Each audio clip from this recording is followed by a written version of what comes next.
Service in Paducah has issued a severe thunderstorm warning for eastern Perry County in south-central Illinois, southern Jefferson County in south-central Illinois, northwestern Williamson County, Illinois, northeastern Jackson County, Illinois, Franklin County in south-central Illinois, until 6:45 a.m.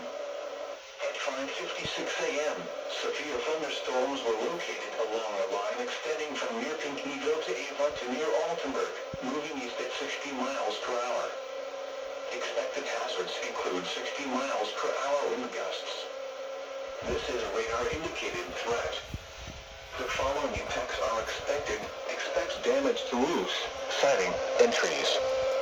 Locations impacted include Carbondale, Marion, Heron, West Frankfort, Murfreesboro, Benton, DuQuoin, Pinckneyville, Carterville, Johnston City, Christopher, Grand Lake area, Cesar, Ziegler, DeSoto, Craneville, Cambria, Royalton, Energy, and Elkville. This includes Interstate 57 in Illinois between mile markers 51 and 88.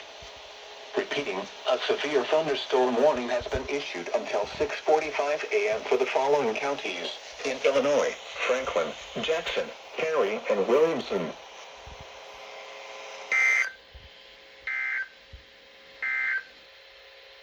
Here is the latest National Weather Service forecast for the southern Illinois.